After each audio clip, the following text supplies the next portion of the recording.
இருக்கிறீர்கள் என்றால் திருச்சபை உங்களை வரவேற்கிறது. கர்த்தர் உங்களை ஆசீர்வதிப்பாராக. தொடர்ந்து எங்களோடு நீங்கள் இணைந்து கர்த்தரை ஆராதிக்கும்படி உங்களை நாங்கள் வரவேற்கிறோம். சோஷியல் மீடியா மூலமாக இந்த ஆராதனையிலே பார்த்து கொண்டிருக்கிற கலந்து கொண்டிருக்கிற உங்களை இயேசுவின் நாமத்திலே உங்களை நாங்கள் வாழ்த்துகிறோம். எம்எல்டி குடும்பம் உங்களை வரவேற்கிறது. எங்களோடு தொடர்ந்து இணைந்து கொள்ளுங்கள்.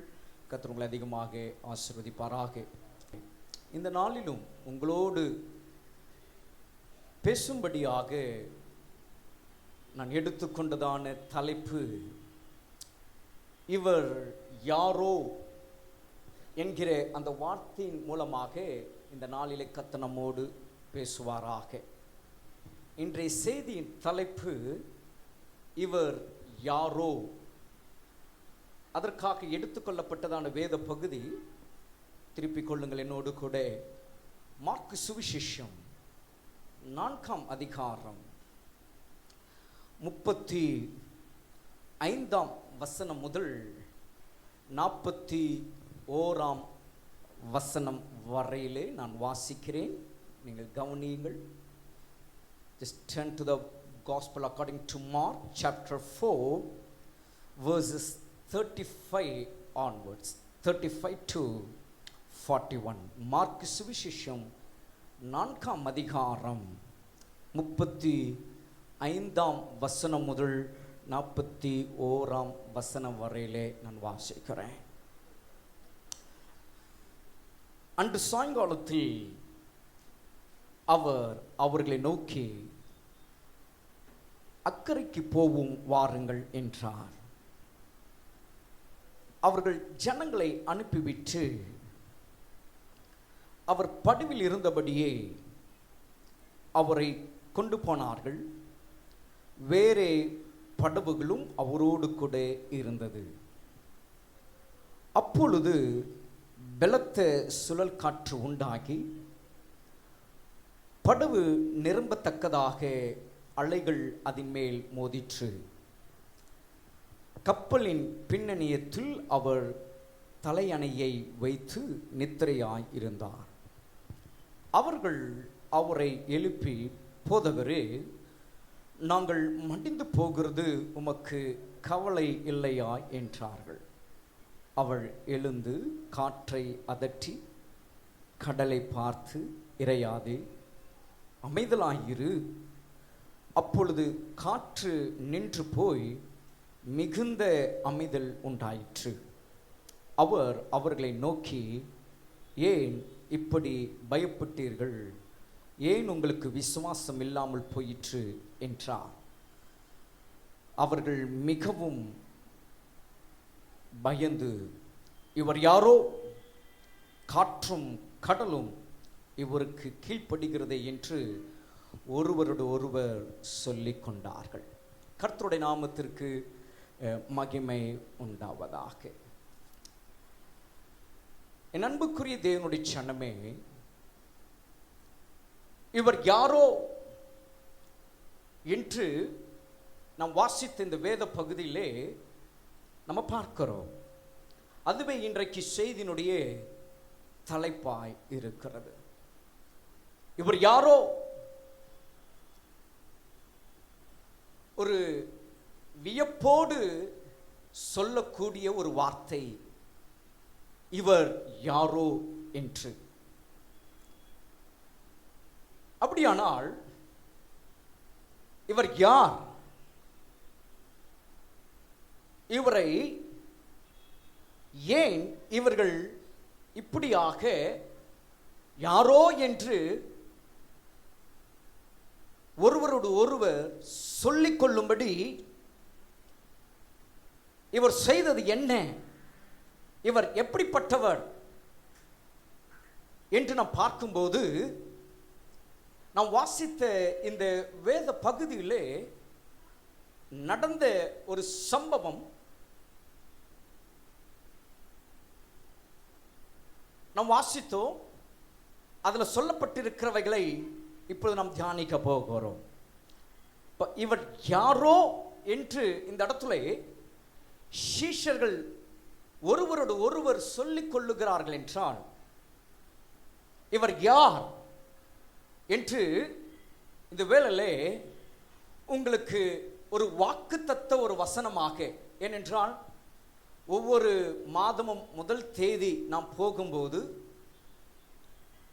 அந்த 1ஆம் தேதி கர்த்தர் சபைக்கு, நம்முடைய குடும்பங்களுக்கு, நம்முடைய பட்டணத்திற்கு, நம்முடைய தேசத்திற்கு, உலகெங்கும் இருக்கிற அவருடைய பிள்ளைகளுக்கு அவருடைய வார்த்தை வெளிப்படுத்துவது உண்டு.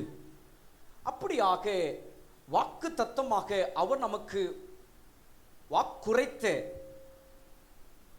கொடுத்த அந்த வார்த்தையின் மூலமாக இவர் யார் என்பதை உங்களுக்கு நான் காண்பித்து அவர் செய்த ஒரு காரியத்தை தொடர்ந்து நாம் தியானிக்க இருக்கிறோம். அப்படியானால் இவர் யார் என்று பார்க்கும்போது இந்த மாதம் கர்த்தர் நமக்கு தருகிற அந்த வாக்குத்தத்த வசனத்தை கொண்டு அதை நாம் பார்க்கலாம். எடுத்துக்கொள்ளுங்க என்னோடு கூட. ஏசாயா தீர்க்கதரிசன புஸ்தகம் 41ஆம் அதிகாரம் 14ஆம் வசனத்தை நான் வாசிக்கிறேன், கவனியுங்கள்.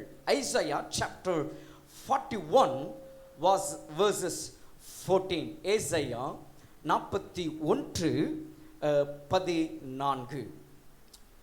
யாக்கோபு என்னும் பூச்சியே, இஸ்ரவேலின் சிறு கூட்டமே, பயப்படாதே, நான் உனக்கு துணை நிற்கிறேன் என்று கர்த்தரும் இஸ்ரவேலின் பரிசுத்தருமாகிய உன் மீட்பர் உரைக்கிறார். வாக்கு தத்தமாக சபைக்கு, அவருடைய ஜனத்திற்கு அவர் கொடுக்கிற வார்த்தை, நான் உனக்கு துணை நிற்கிறேன் என்று கர்த்தரும் இஸ்ரவேலின் பரிசுத்தருமாகிய உன் மீட்பர் உரைக்கிறார். இவர் யார்? வேதம் இங்கே சொல்லுகிறது துணை நிற்கிறவர். ஹல்லேலூயா சொல்லுவோமே, ஹல்லேலூயா. இங்க இருக்கீங்களா எல்லாரும்? ஆமென். அவர் யாராம்? துணை நிற்கிறவர்.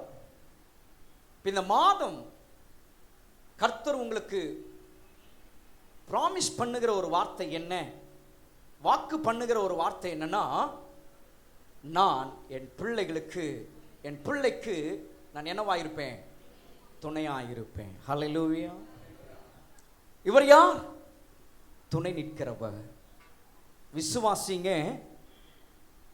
அவர் எனக்கு துணையா இருக்கிறார்னு நம்புங்க. வேதம் சொல்லுகிறது,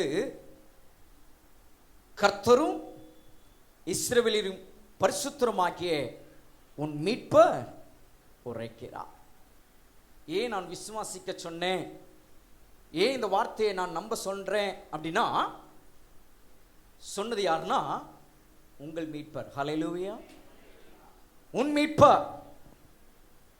அவர்கள் என்று அந்த இடத்துல போடல, இவர்கள் என்று போடல, எனக்கு என்று போடல, என் என்று அந்த இடத்துல போடல. அங்க வார்த்தை என்ன சொல்லப்படுது? உன் மீட்பர். உங்களை மீட்டவர். உளையான சேற்றில் இருந்த நம்மை, இருளில் இருந்த நம்மை, பாவத்தில் மூழ்கி இருந்த நம்மை, அந்தகாரத்தில் இருந்த நம்மை மீட்டவர் சொல்லுகிறார், நான் உங்களுக்கு என்னவாயிருக்கிறேன்? துணையாயிருக்கிறேன். அப்ப இவர் யார்? இவர் யாரோ என்று ஒரு வியப்போடு கேட்ட இவர் யார்னா, உங்களுக்கு துணை நிற்கிறவர். எல்லா சூழ்நிலையிலும், எல்லா காலத்திலும், எந்த வேலையிலும், எப்பொழுதும் உங்களுக்கு எப்படிப்பட்டவராய் இருக்கிறாராம்? துணையாய் நிற்கிறவர். இந்த உலகத்துல நான் நிற்கிறேன், உங்களுக்கு எல்லா சூழ்நிலையும் அவங்க கூட நான் நிற்பேன்.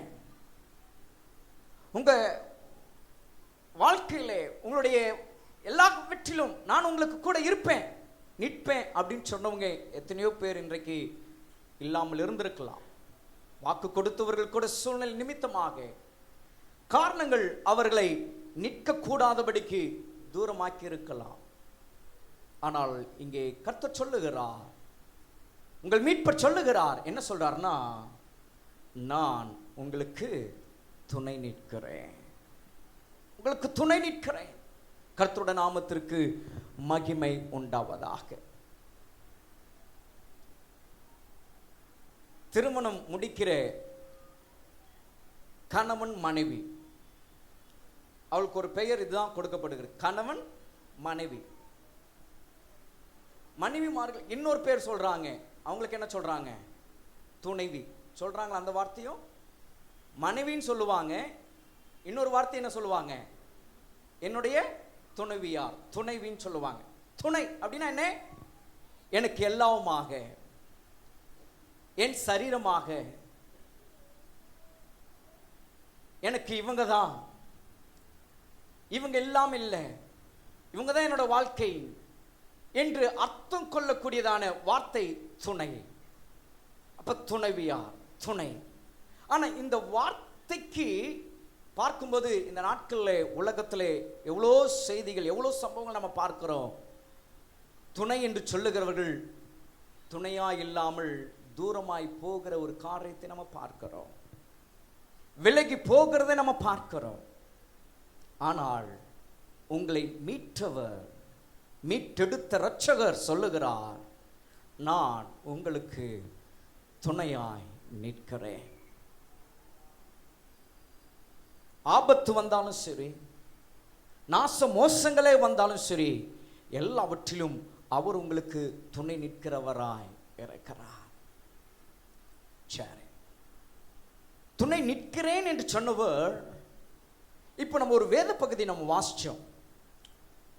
இந்த வார்த்தைக்கு அர்த்தம் சொல்லும்படியாக, அந்த வார்த்தைக்கு ஈடாக ஒரு சம்பவம் நடந்தது.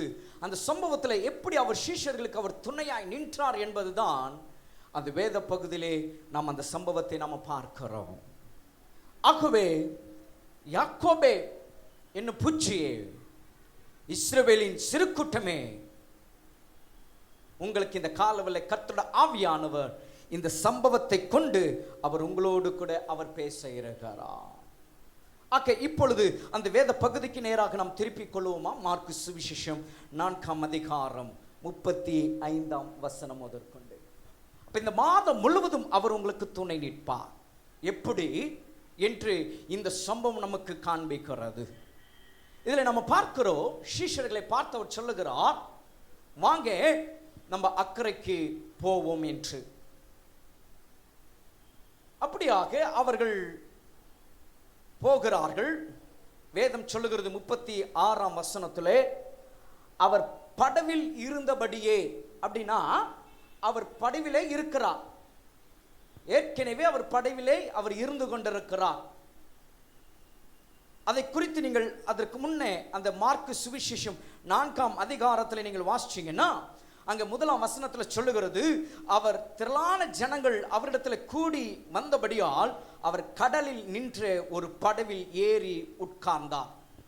4ஆம் அதிகாரம் 1ஆம் வசனத்திலே படவிலே ஏறி உட்கார்ந்தவர் தொடர்ந்து அந்த படவிலே இருந்து அவர் போதகம் பண்ண ஆரம்பிக்கிறார், உபதேசம் பண்ண ஆரம்பிக்கிறார்.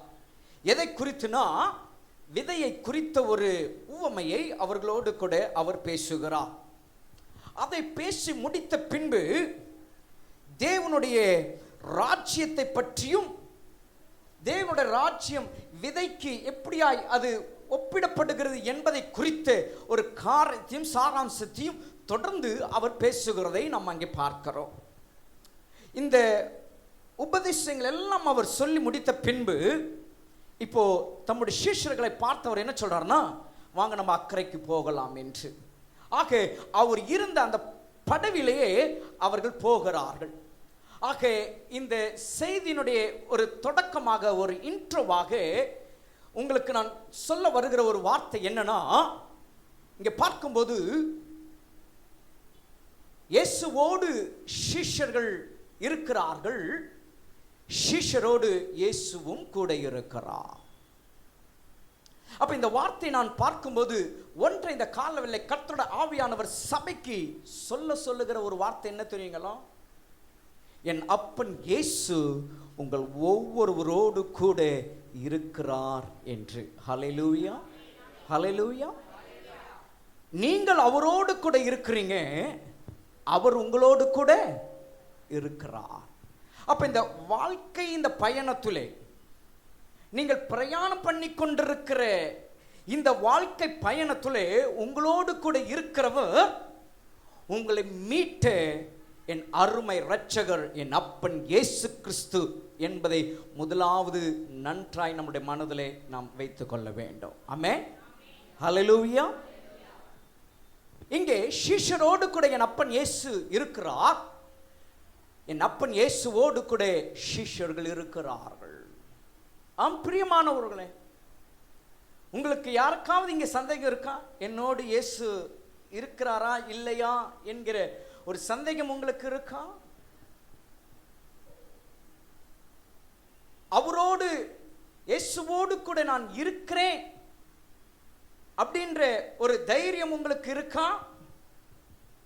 ஒருவேளை இந்த ரெண்டு காரியங்களை நீங்கள் பார்க்கும்போது இயேசுவோடு கூட நீங்கள் இருக்கிறீர்களா என்பதை நீங்கள் ஈஸியா கண்டுபிடிச்சிடலாம். இயேசுவோடு நாம் இருக்கிறோமா இல்லையா என்பதை நம்ம ஈஸியா நம்ம கண்டுபிடிச்சிடலாம். நாம் நம்முடைய வாழ்க்கையை பார்த்து, நாம் வாழுகிற வாழ்க்கையை வச்சு நாம் இயேசுவோடு கூட இருக்கிறோமா இல்லையா என்பதை நாம் புரிந்து கொள்ள முடியும். இது ரொம்ப ஈஸி கண்டுபிடிக்கிறது. ஆனா நம்மோடு இயேசு இருக்கிறாரா என்று நீங்கள் கண்டுபிடிக்கிறது ரொம்ப கஷ்டம். அவர் இருக்கிறார் இல்ல, நான் அவரோடு கூட தான் இருக்கிறேன் இல்லைன்றது கண்டுபிடிச்சிடலாம் ஈஸியா. வேதம் சொல்லுது, சங்கீதக்காரன் சொல்றாரு, 1ஆம் சங்கீதத்தில் 1ஆம் வசனத்தில் இப்படி சொல்றாரு, துன்மார்க்கருடைய ஆலோசனையின்படி நடவாம, பாவிகளின்படி நில்லாம, பரியாசக்காரர் உட்காரும் இடத்துல உட்காராம அப்படின்ற ஒரு 3 டைட்டில் கொடுத்துட்டாரு. 2வது ஒரு டைட்டிலை கொடுக்கிறாரு, கர்த்தருடைய வேதத்தின் மேலே பிரியமாயிருந்து இரவும் பகலும் அதன் மேல் தியானமாயிருக்கிற மனுஷன் பாக்கியவான். செகண்ட் ஒரு டைட்டில் கொடுக்கிறாரு. இப்படி அந்த முதல் சங்கீதத்தில் பார்த்தீங்கன்னா பல டைட்டில் கொண்டு வந்துட்டு இருக்கிறாரு. இந்த டைட்டிலை வச்சு 2வது நான் சொன்ன ஒரு காரியம், நான் இயேசுவோடு கூட இருக்கிறேனா இல்லையா என்பதை ஈஸியா கண்டுபிடிச்சிடலாம், ஜட்ஜ் பண்ணிக்கலாம், இருக்கிறேன் இல்லைன்றது. ஆனா இயேசுவானவர் நம்மோடு கூட இருக்கிறாரா இல்லையா என்பது கண்டுபிடிக்கிறது ரொம்ப அரியுது, ரொம்ப கஷ்டம். வேதத்திலே அநேக இடங்களிலே சொல்லப்பட்டிருக்கிறது, எழுதப்பட்டிருக்கிறது, நீங்கள் எனக்கு செவி கொடுத்தால் நான் உங்களுக்கு செவி கொடுப்பேன், நீங்கள் என்னை பிடித்துக் கொண்டால் நான் உங்களை பிடித்துக் கொள்வேன், நீங்கள் என்னை விட்டு விட்டால் நான் உங்களை. இப்படி வேதம் நமக்கு சொல்லி இருக்கும் போது இயேசுவானவர் நம்மோடு கூட இருக்கிறாரா என்று அறிவது ரொம்ப கஷ்டம். ஆனால் இந்த காலவெளியில் கர்த்தருடைய ஆவியானவர் சபையை பார்த்து சொல்லுகிறது என்ன தெரியுங்களா? உங்களோடு கூட அவர் இருக்கிறார். ஹல்லேலூயா. இதில் யாருக்காவது இப்போ சந்தேகம் இருக்கா?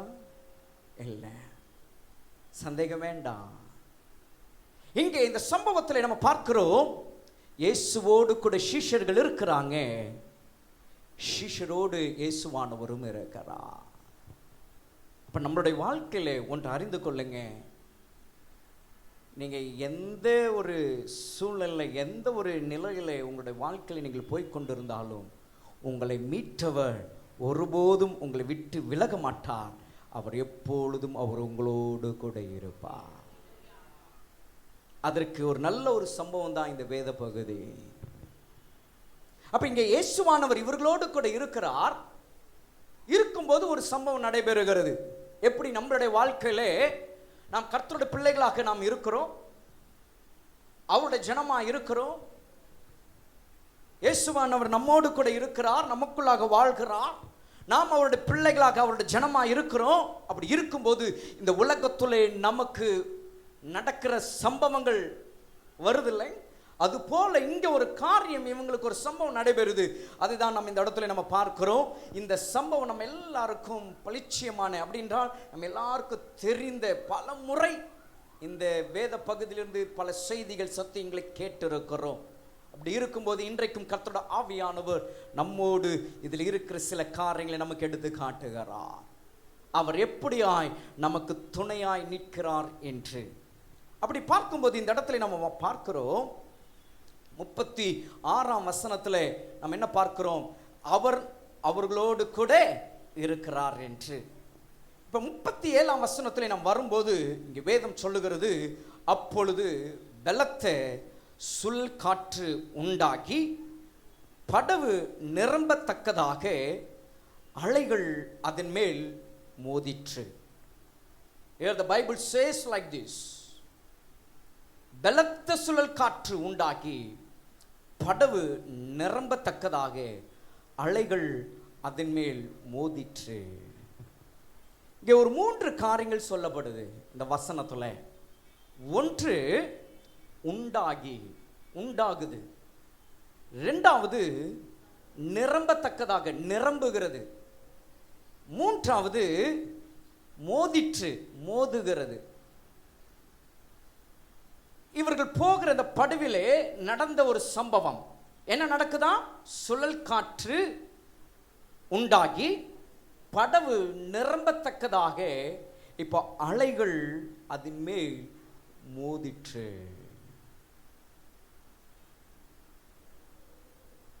இயேசு அவங்களோடு கூட இருக்கிறார்.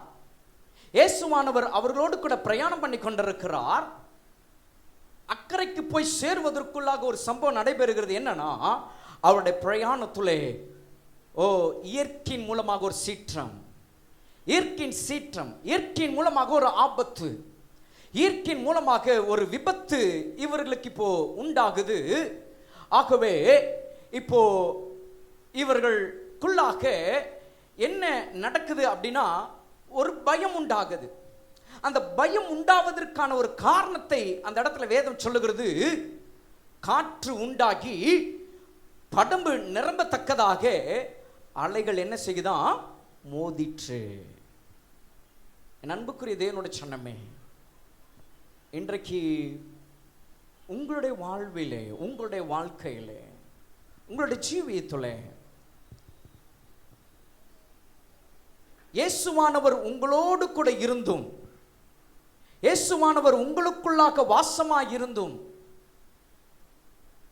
உங்களுடைய வாழ்க்கை பிரயாணத்தில், உங்களுடைய வாழ்க்கை ஜீவியத்தில் இந்த சீஷர்களுக்கு உண்டானது போல உங்களுடைய வாழ்க்கையிலும் இந்த விதமான ஒரு அனுபவம், சுழல் காற்று போல ஒரு அனுபவம், படவு நிரம்பத்தக்கதான ஒரு அனுபவம், அலைகளினாலே மோதிக்கிற ஒரு அனுபவம் இன்றைக்கு உங்களோட வாழ்க்கையில எந்த சூழ்நிலை உங்களை அப்படி கொண்டு போய் கொண்டிருக்கிறது என்பதை நீங்கள் அறிவீர்கள்.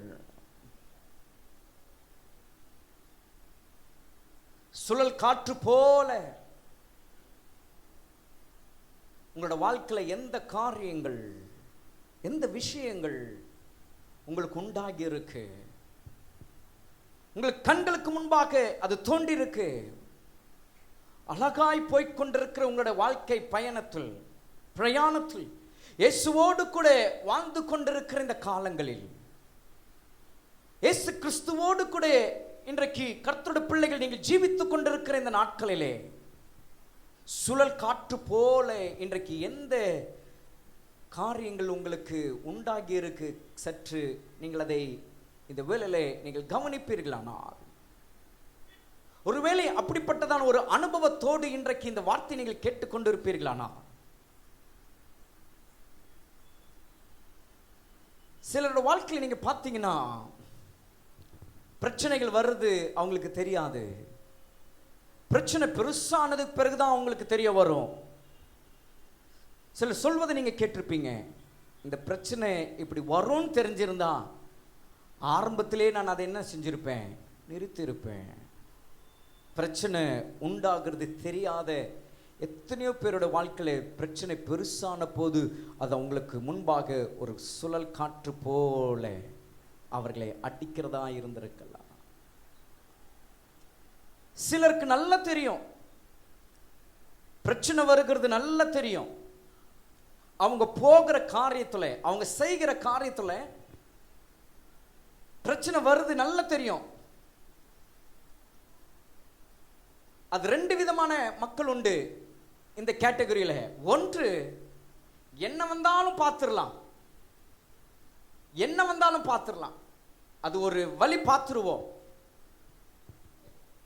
அதை சமாளிச்சிருவோம், சமாளிக்கலாம். நமக்கு தெரியாத ஒன்றா, தெரிஞ்சுதானே நம்மளுக்கு இந்த பிரச்சனை வரும், நமக்கு தெரிஞ்சுதானே இந்த காரியத்துக்குள்ள நம்ம போறோம், பார்த்துக்கலாம் அப்படின்னு நினைக்கிற ஒரு மக்களும் இருக்கிறாங்க. அதுல இன்னொரு கேட்டகரி, பிரச்சனை வருது நல்லா தெரிஞ்சு அதுல இருந்து என்ன செய்யணும்னு தெரியாத மக்களும் இருக்கிறாங்க. பிரச்சனை வருதுன்னு தெரிஞ்சு அந்த பிரச்சனைக்குள்ளாக போகும்போது இதிலிருந்து எப்படி வெளியே வருது அப்படின்னு தெரியாது இருக்கிற மக்களும் உண்டு. எல்லாம் ஒரு சுழல் காற்றை போல உண்டாகிற ஒரு அனுபவம். இன்றைக்கு உங்களுடைய வாழ்க்கையில நீங்கள் இதில் எந்த ஒரு காரியங்களை நீங்கள் இன்றைக்கு போய் கொண்டிருக்கிறீங்க?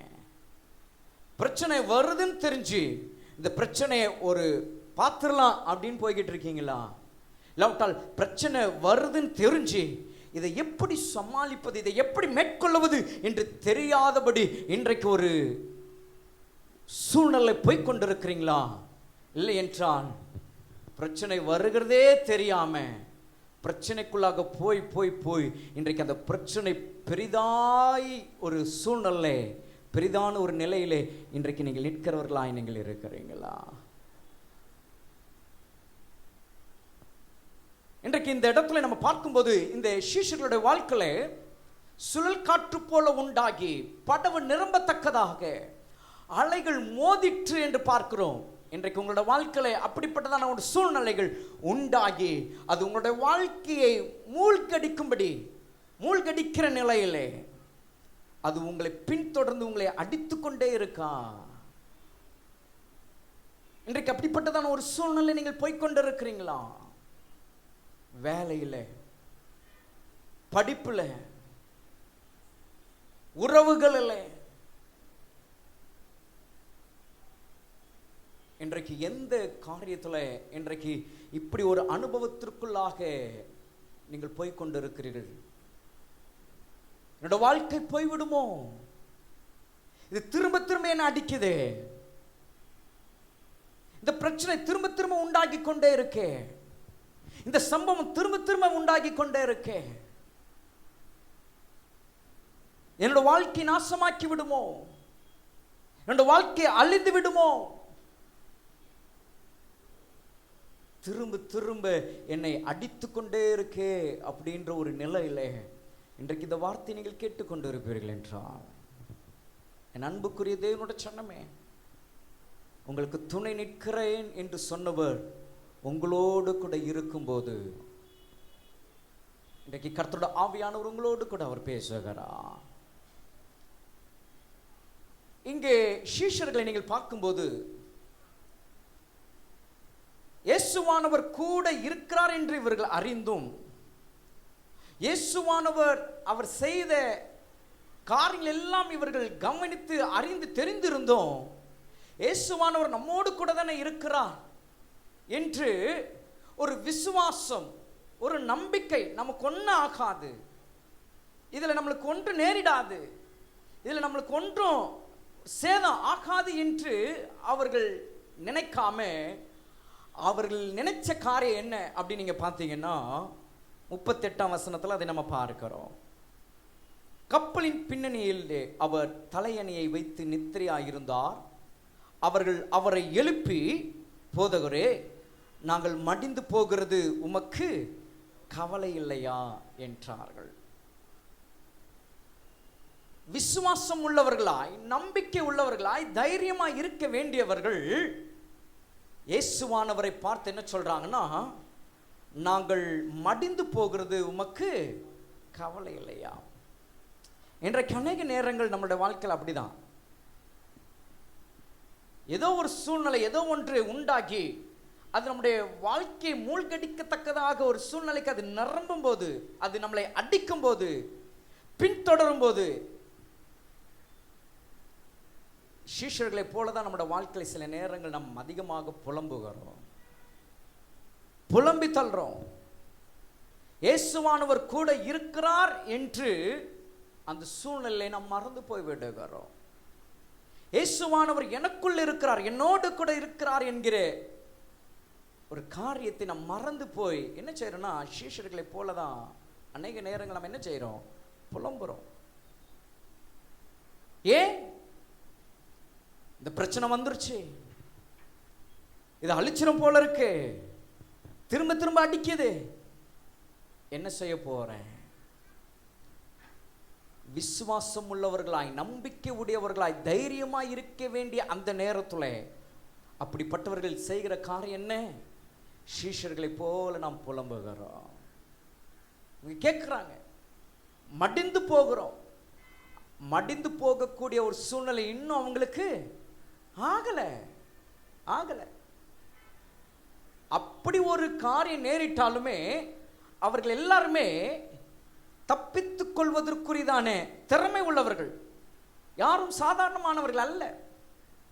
இயேசுவானவர் அவரோடு கூட இருக்கும்படியாக அவர் தெரிந்து கொண்டதான சீஷர்கள் எல்லாரும் எல்லா சூழ்நிலையும் தைரியமாய் எதிர்கொள்ளக்கூடியதான பழக்கமுடையவர்கள். ஏனென்றால் இவர்கள் எல்லாரும் மீன் பிடிக்கிறவர்கள், அப்படி இப்படின்னு உள்ளவங்க. அதுல ஒரு சிலர் வேணா படகு மூழ்கிட்டா நம்ம மடிச்சிருவோமே என்கிற ஒரு பயம் இருக்கலாம், ஆனால் அதுல காப்பாற்றுவதற்குரியதான ஆட்கள் இருக்கிறாங்க. ஆனா அந்த நேரத்தில், அந்த சூழ்நிலை, அவர்களும் சேர்ந்து எல்லாருமாக இயேசுவான் இடத்துல போய் சொல்றாங்க, நாங்கள் மடிந்து போகிறது உமக்கு கவலை இல்லையான்னு. அவர் ஏன் கவலைப்படணும்? இயேசுவானவர் எதற்குங்க கவலைப்படணும்? இயேசுவானவர் எதற்காவது கவலைப்படணுமா? அவர் எதற்கு கவலைப்பட வேண்டிய அவசியமே இல்லை. ஆனா அவரையே பார்த்து என்ன சொல்றாங்க, உங்களுக்கு கவலை இல்லையா? இன்றைக்கு அநேக நேரங்களை நம்ம அப்படிதான் புலம்புறோம். ஆண்டவர் எனக்கு பதில் கொடுக்கல, ஆண்டவர் எனக்கு இதை செய்யல, என்னோட சூழ்நிலை இப்படி போயிடும், என்னோட வாழ்க்கை அப்படி போயிடும், என்னோட ஜீவியம் இப்படி போயிடும், இதுல நான் தோற்று போவேன், இதுல நான் ஜெயிக்க மாட்டேன், அவ்வளவுதான் என்னுடைய வாழ்க்கை, இதுதான் என்னோட சூழ்நிலை. இப்படி இயேசுவானவரிடத்திலே நாம் புலம்பிக் கொண்டிருக்கிறோம். எல்லா நன்மையும் எல்லா ஆசீர்வாதத்தையும் அவரிடத்திலிருந்து பார்த்த நாம் சில நேரங்கள் நம்முடைய படவு, நம்முடைய வாழ்க்கை தத்தளிக்கும் போது சுழல் காற்றை போல, அலைகள் போல நம்முடைய வாழ்க்கையிலே பிரச்சனைகள், கஷ்டங்கள், இன்னும் சொல்லிக்கொண்டே போகலாம். இவைகள் வரும்போது சீஷர்களை போலதான் நம்ம புலம்புகிறோம். ஆனா இயேசுவானவர் உங்களோடு கூட இருக்கும்போது, அவரோடு கூட நீங்கள் இருக்கும்போது நீங்கள் புலம்ப வேண்டியதில்லை, நீங்கள் புலம்ப வேண்டியதில்லை. கடந்த நாட்களில் டாக்டர் ஓரல் ராபர்ட் அவர்களை குறித்த ஒரு சின்ன ஒரு அனுபவம், அவருடைய வாழ்க்கையில அவருக்கு இருக்கிற ஒரு அனுபவத்தை குறித்து நான் கேட்டுக்கொண்டு இருந்தேன்.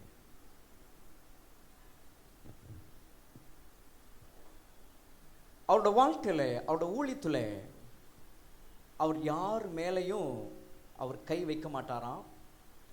அதே போல ரெண்டாவது ஒரு விஷயம், அவரிடத்துல ஜெபிக்க வர்றவங்களுக்கு ரொம்ப நேரம் ஜெபம்லாம் கிடையாது. அவரிடத்துல அவரை பற்றி அறிந்தவங்க அவரை குறித்த ஒரு காரியத்தை கேட்குறாங்க.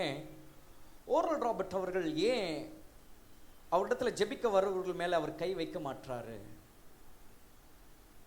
அவரிடத்துல ஜெபிக்கணும்னு சொல்லி அவரிடத்துல போகிறவர்களிடத்துல அவர் ஏன் நல்லா ஜெபிக்க மாட்டாரு அப்படின்னு கேட்டபோது அவரை பற்றி சொன்ன காரியம், அவர் கை வைக்க மாட்டாரு, அவர் ரொம்ப நேரம்லாம் ஜெபிக்க மாட்டாரு. ஒரே வார்த்தை, வந்து நிற்கிறவங்களுக்கு ஒரே வார்த்தை தான், இன் தி நேம் ஆஃப் ஜீசஸ், இயேசுவின் நாமத்தில் போ அப்படின்னு வாரான். இயேசுவின் நாமத்தில் போ. இதான் இந்த ஒரு வார்த்தையில அவர்கள் திரும்பி போகும்போதே அற்புதங்கள் நடக்குமா? எல்லா அற்புதம் நடக்கும்.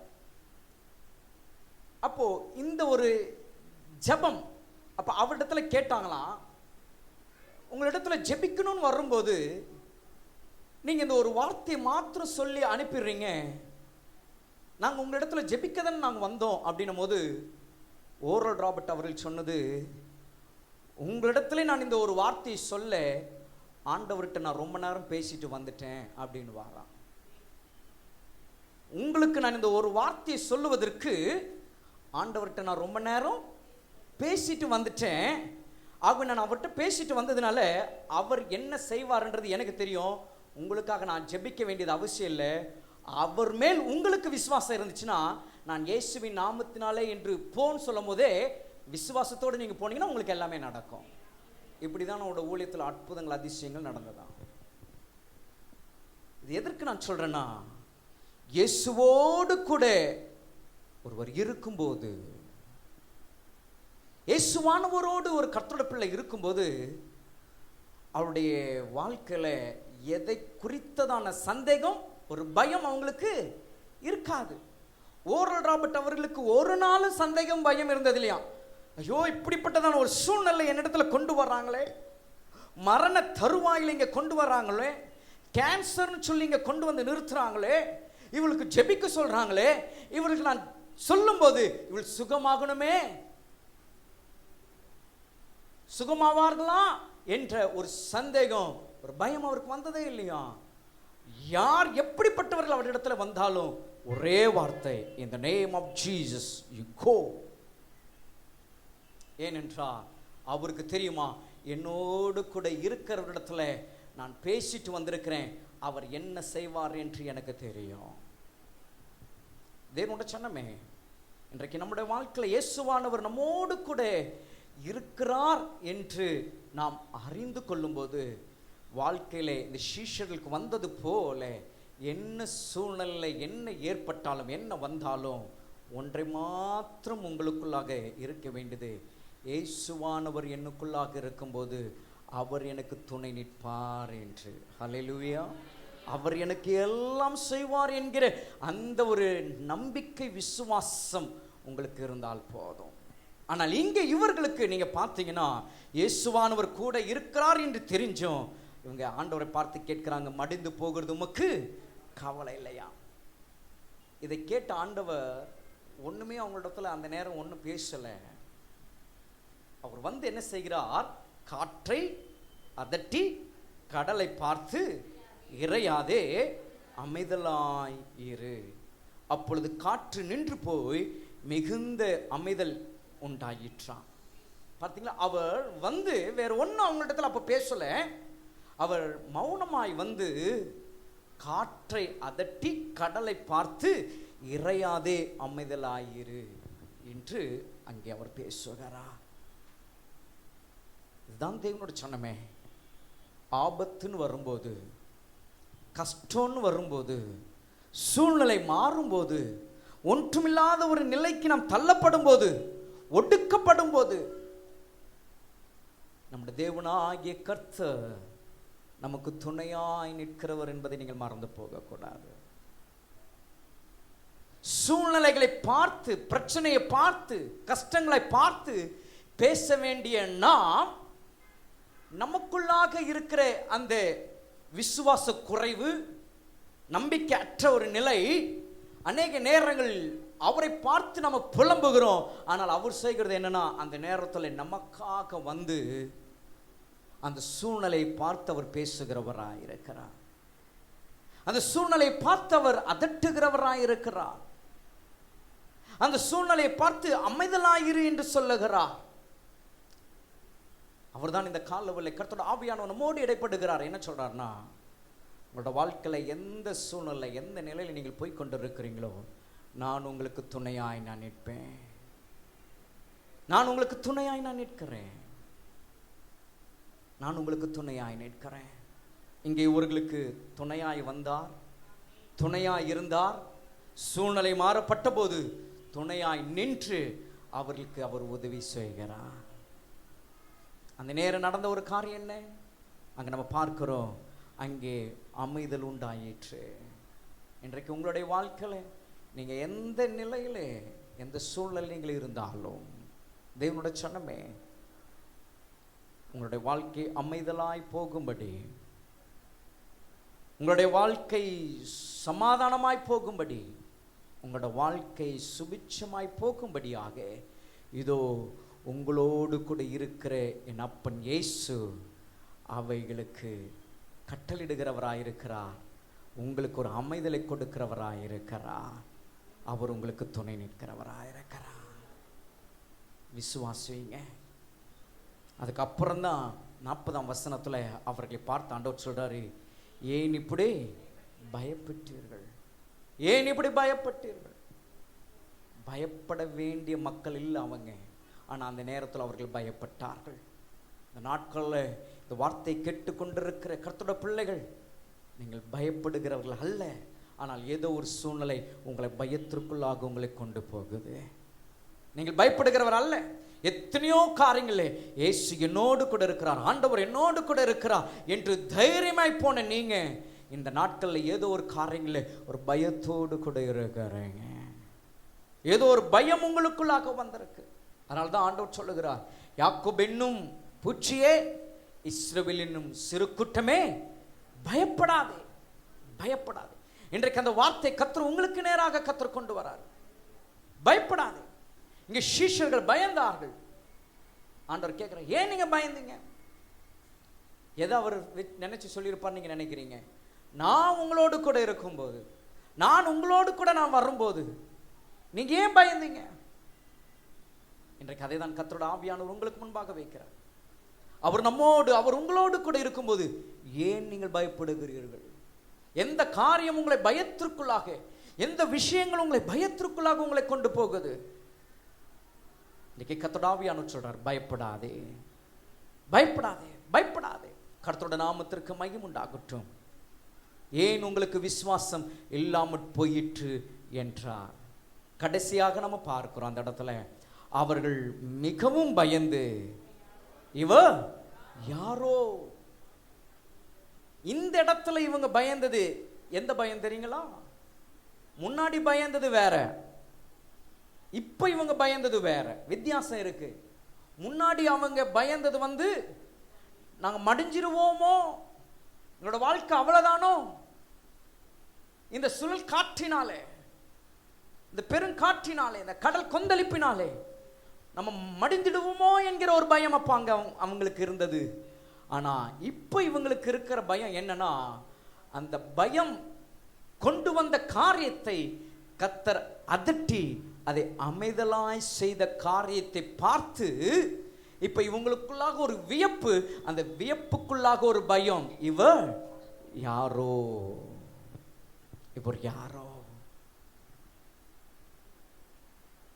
தேவனுடைய சனமே, இந்த நாட்களில் கர்த்தரோடு கூட நாம் இருக்கும்போது, இயேசுவானவரோடு கூட நாம் இருக்கும்போது நமக்கு இருக்க வேண்டிய ஒரு பயம் என்ன அப்படின்னா, அவருக்குரிய அந்த கர்த்தருக்குரிய பயம். அவர் என்னோடு கூட இருக்கிறார், கர்த்தர் என்னோடு கூட இருக்கிறார் என்கிற பயம் நமக்குள்ளாக இருக்கணும். எந்த பயம் நமக்குள்ளாக இருக்கக்கூடாதுன்னா, உலகத்தின் மூலமாக சூழ்நிலை உண்டாக்குகிற காரியங்களை குறித்த பயம் நமக்கு இருக்கக்கூடாது. இன்றைக்கு நம்முடைய வாழ்க்கையில் அது தலைகீழாக இருக்குமானால், நம்முடைய வாழ்க்கையில் அது ரிவர்ஸில் இருக்கும்னா, உலகத்திற்குரிய காரியங்களை கண்டு பயந்து இன்றைக்கு கர்த்தருக்குரிய பயம் நமக்கு இல்லாமல் இருக்கும்னா, இன்றைக்கு அதை நம்ம மாற்ற வேண்டாம். இன்றைக்கு மாற்றணும். இன்றைக்கு கர்த்தருக்குரிய அந்த பயம், இன்றைக்கு கர்த்தருடைய பிள்ளைகளோட வாழ்க்கையில் அநேகருக்குள்ளாக அது இல்லாம போகுது. ஆனா உலகத்திற்குரிய பயம் இருக்கு. வேலை இருக்குமோ, இந்த வாழ்க்கை எனக்கு கிடைக்குமோ, இந்த வாழ்க்கைக்குள்ள நான் போவேனோ, எனக்கு இது நடக்குமோ, உலகத்திற்குரிய பயம் நமக்கு வருது. ஆனா கர்த்தருக்குரிய பயம் இல்லாமல் போயிடுது. ஆனால் கர்த்தருக்குரிய பயம் நமக்கு இருந்து உலகத்திற்குரிய பயம் இல்லாமல் நாம் தைரியமாக விசுவாசம் உள்ளவர்களாக நாம் இருப்போம் என்றால் கர்த்தர் உங்களுக்கு அவர் துணையாய் நின்று அவர் எல்லாவற்றையும் அவர் உங்களுக்கு செய்து முடிப்பார். என் அன்புக்குரிய தேவனுடைய சனமே, இவர்கள் அக்கறைக்கு போவதற்குள்ளாக இவரோட வாழ்க்கையில் ஒரு சம்பவம் நடந்தது. ஆனால் போய் சேருவதற்குள்ளாக கர்த்தர் அந்த பிரயாணத்தின் நடுவிலேயே கர்த்தர் அதை அவர்களுக்கு சமாதானமாக அதை அவளுக்கு மாற்றி கொடுத்தார் என்றார்.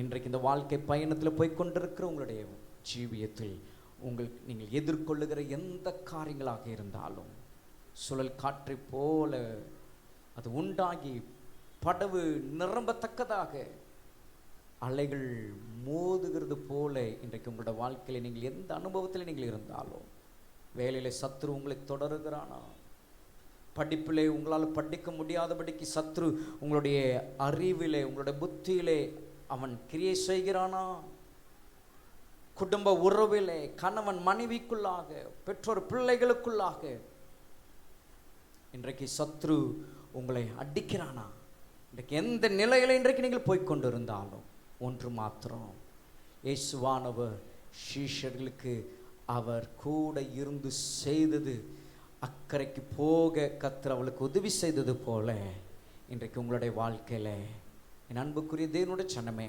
இந்த மாதத்தை துவங்கி இருக்கிற உங்களுடைய வாழ்க்கையில் நீங்கள் போய் சேர வேண்டிய இடத்துல நீங்கள் போய் சேர, உங்களுடைய வேலையில் நீங்கள் சமாதானத்தோடு கூட இருக்கு, உங்களோட படிப்பில் நீங்கள் நன்றாய் படிக்க, உங்களோட குடும்ப உறவிலே குடும்ப வாழ்க்கையில் நீங்கள் சந்தோஷமாக இருக்க, என் தேவனாகிய கர்த்தர் இந்த நாட்களில் உங்களுக்கு எதிராக இருக்கிற எல்லா காரியங்களும் இப்பொழுதே அவர் எல்லாவற்றையும் அவர் மாற்றுகிறவராக இருக்கிறார். அவர் உங்களுக்கு துணை நின்று அவர் உங்களை நடத்துகிறவராக இருக்கிறார். எத்தனை பேர் அதை விசுவாசிக்கிறீங்க? பயப்படாதீங்க, பயப்படாதீங்க. இயேசுவானவர் உங்களோடு கூட இருக்கிறார். அதை விசுவாசிங்க போதும். இயேசுவானவர் உங்களோடு கூட இருக்கிறார் என்கிறதை மாத்திரம் நீங்கள் விசுவாசிங்க, நம்புங்க போதும். உங்களோட வாழ்க்கையில் என்ன வந்தாலும் தைரியமாக இருங்க. அவர் உங்களுக்கு துணை நின்று எல்லாவற்றுமே அவர் உங்களுக்கு அனுகூலமாய் அவர் முடித்து கொடுப்பார். ரோதித்து வரும் இவள் யாரோ, முகம் சூரியன் போல் பிரகாசம், சத்தம் பெருவல்ல இரைச்சல் போல, முகம் சூரியன் போல் பிரகாசம், சத்தம் பெருவல்ல இரைச்சல் போல, இயேசுவே அப்பனேசரே, சாரோனின் ரோஜாவும் லிலி புஷ்பமுமாம், 14 சேர்ந்தோ காலில் சேர்ந்தோ, இயேசுவே